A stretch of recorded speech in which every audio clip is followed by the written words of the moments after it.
Okay, we'll let our judges make their way to the stage, and I'll introduce our next competitor. We have Megan Skop competing independently from Oakland, California. Let's give it up for Megan.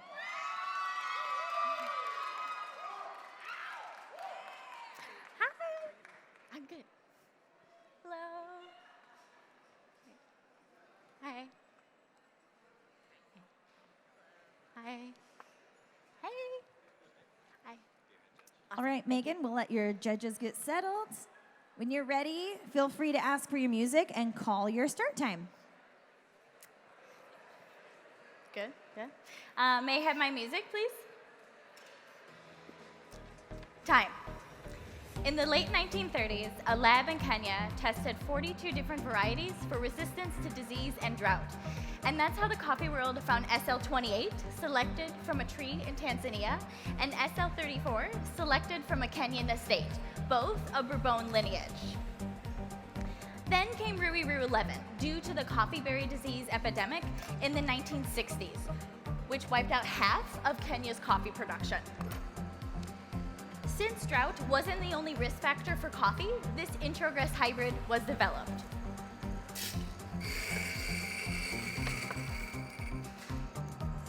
Fast forward to today, these are well-known varieties for their high quality and high yield potential. The coffee you'll be tasting with me today is a field blend of all three varieties, SL28, SL34, and Rui 11, from the Kuruthi factory in the Nyeri region in Kenya. It's a wash process resulting in clean flavor. And an elevation of 1,800 meters above sea level slows the cherry maturation, resulting in complex sugars, creating really beautiful and unique flavors.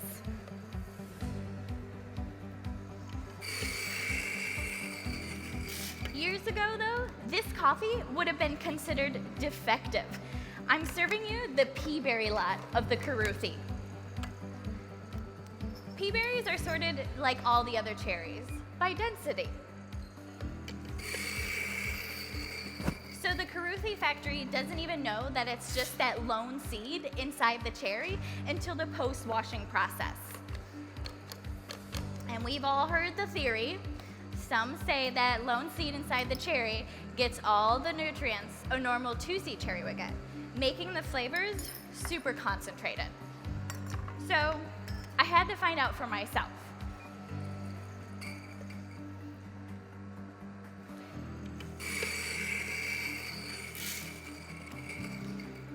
But first, let's taste this citrusy Kenyan. I'm brewing the Kuruthi at 18.9 grams in, 50 grams out, in 27 seconds.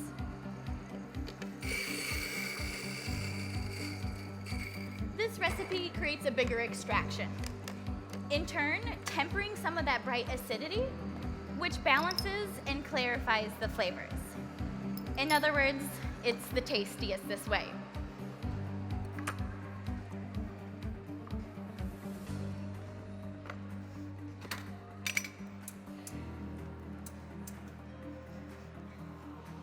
For tactile, this coffee has a medium to light weight, a soft and silky texture, and a pleasantly drying finish.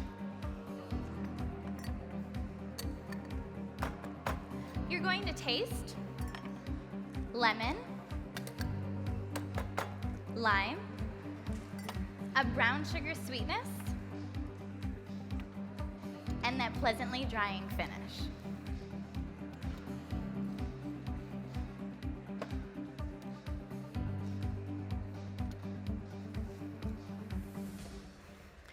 So dropping the temperature of my espressos really showcases those pea berry flavors. So as I set your espressos in front of you, please make your visual evaluation, but wait to taste, because I'm going to stir your espressos with frozen spoons so you have an ideal flavor experience.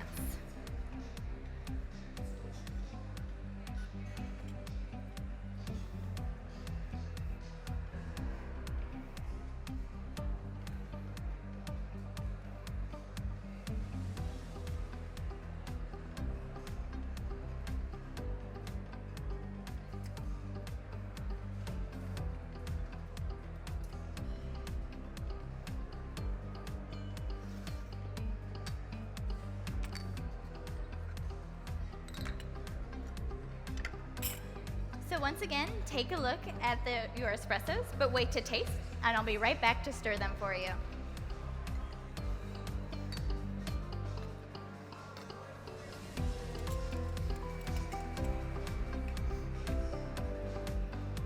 And just as a reminder, those flavor calls are going to be lemon, lime, a brown sugar sweetness,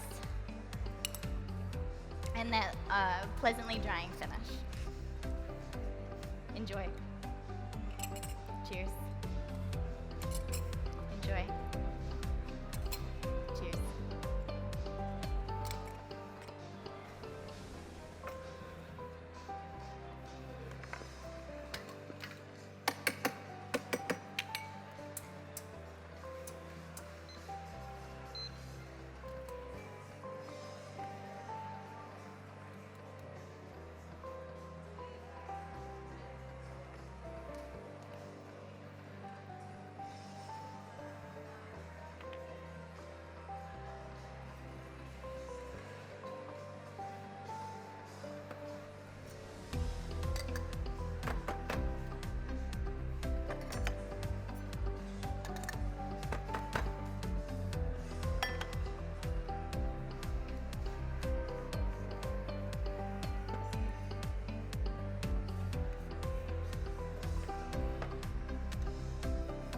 Earlier, I talked about developing these varieties, and even though it was an act of conservation, it was a very colonial act, much like the auction system controlling the sale of Kenyan coffee. When St. Frank showed me the Karuthi, I knew it was delicious, but I also knew I wanted to use it because it came from a collaborative relationship with the Kenya Cooperative Coffee Exporters, known as the KCCE. They provide a consistent and transparent supply chain. I've been working with this coffee since before qualifiers. I used the Karuthi AA, the lot with the most uniform bean size, in my qualifying round. I've tasted the Karuthi AA and the pea berry side by side many times. I took it a step further and I hand sorted all the tiniest pea berries and I brewed those. And that's when my sensory experience really blew me away. This pea berry really is an amplified version of the Karuthi AA, which made me super excited to pair it with milk. So, using full-fat organic milk at 130 degrees brings out the natural sweetness of my espresso. Earlier, I brewed a bigger extraction to balance that brightness, but now I want that brightness to stand up to the fatty milk, creating a creamy, sweet beverage. So I changed my recipe to 21 grams in, 36 grams out, in 25 seconds. You're going to taste buttercream frosting, vanilla sponge cake,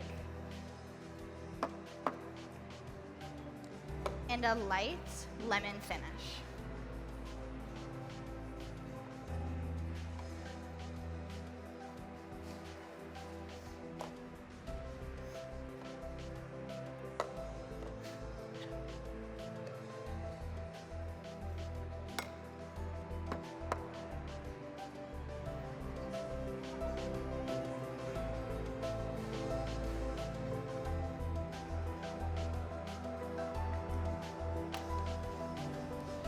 Cheers.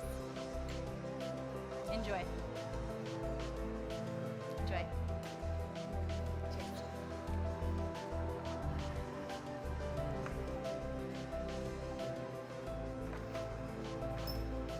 Let's put our hands together for Meg's milk beverage round.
To build your signature beverage, I'm brewing my coffee with the same input and output as my espresso course, but I'm going coarser and faster, stopping at 23 seconds. This faster shot reduces bitterness and enhances acidity, creating a harmonious relationship with all the ingredients in my beverage. The first ingredient that I'm using is 30 grams of a grapefruit shrub. Do you remember how your espressos tasted earlier? So citrusy, yet sweet. So I tasted an array of fresh citrus. Lemons, grapefruits, kumquats, you name it. But I soon came to the realization that I needed a more concentrated version of these fresh citrus flavors, just like the concentrated flavors of my coffee. So I found this grapefruit shrub, a sweetened vinegar-based syrup that really amplifies my espresso's super juicy grapefruit qualities. Next, I have 16 grams of a simple syrup I made with 1 part water and 1 part cane sugar to express the sweetness of my coffee. This pea berry has a really pleasant, balanced bitterness, which reminded me of black tea. I'm using 32 grams of a black tea concentrate in my beverage. Now, what better tea to pair with the citrusy coffee other than Earl Grey? Normally you'd brew Earl Grey with about a 1:100 ratio, but to mirror the concentrated flavors of this pea berry, I brewed my concentrate with a 1:10 ratio. So it's acting as a non-alcoholic bitter, providing structure and finish to my beverage. So now that I've combined my espresso, shrub, simple, and tea, I'm gonna chill it in this rapid cooling pitcher, which is comprised of tiny plastic tubes of ice, so it chills with no dilution, ensuring your beverage is dropped down to that perfect cool temperature. So when I did combine the espresso, shrub, simple, and tea, the flavors transformed into like this super juicy orange flavor. So lastly, to tie it all together, I'm using 116 grams of a sparkling water and tonic water mix that I made to open up all of those flavors and to add texture.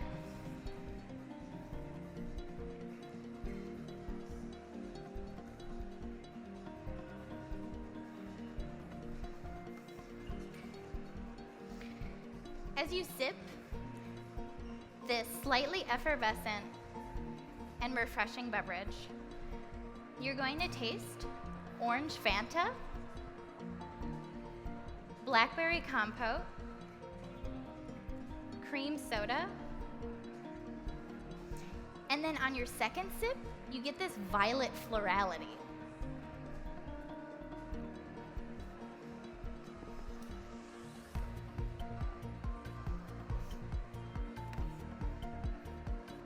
Enjoy. Cheers. Here you go. There you go. Enjoy.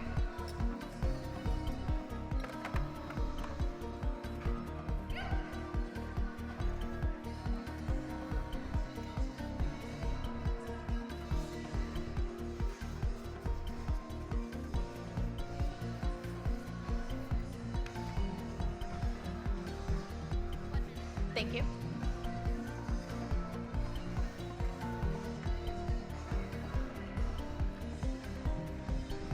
KCCE links the farmer and the importer, creating direct sales and relationships, eliminating the need for an auction. Because of the KCCE, St. Frank was able to empower their importer to buy the entire Karuthi production, which sold for the highest price out of the 14 surrounding cooperatives. And because of the KCCE, St. Frank is able to invest in the Karuthi community every year, including paying extra per pound, so the women in the Karuthi community can have cervical cancer screening. Pretty amazing, right? This coffee began as a sustainable experiment with Skop Labs more than 80 years ago. And now it's become a delicious sensory experience that I got to share with you. Thank you. Time.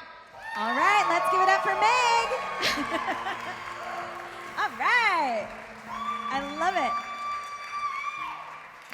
Feeling good, huh? I'm feeling good. I can tell. It's like your smile is just beaming. I love it.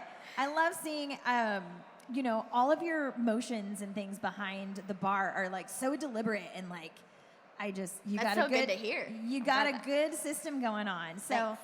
So now in prepping for competition here, obviously a little different having a Sig Bev and like twice the amount of time. Yes. So what was your favorite part about taking what you learned at qualifiers and then prepping for nationals here? It's so different because this is my second year competing. So last year we did espresso and Sig Bev. Yeah, so right, I, exactly. had so much time to brainstorm. So this was really different, and I also went really simple because I was like trying to just pick simple ingredients that created something complex and amazing instead of overdoing it. And I made a really delicious drink last year, but it was a lot. Sure, and so yeah. this felt really great to be like taking little things and combining and figuring it out. Yeah, that Sig Bev is something that takes a lot more creativity and Yes. time and thought that goes into it. And yeah, it definitely kind of changes things up from how it was last Totally. year. And you competed in Sumner, so the good Yeah. thing, you had that bonus of an extra month or so Yes. to get to play around with things. So definitely. Super nice. Yeah, for sure. Yeah. Well, I know you also wanted to have a chance to give some shout outs to some Yeah. people that have helped get you here today. Yeah. I just wanted to thank my amazing coach, Chris Mendoza. All right. And really just St. Frank in general for adopting me as their non-employee. It's been really great. Oh, and that's I love awesome. St. Frank so much. And my best friend Rachel is here, who is not a coffee person, but she follows me everywhere I go. And so I'm super thankful for all those people. Very awesome. Yeah. Well, let's have, battery's dying, You're maybe. back. Let's have one more round of applause for Meg Skop, competing independently from Oakland, California.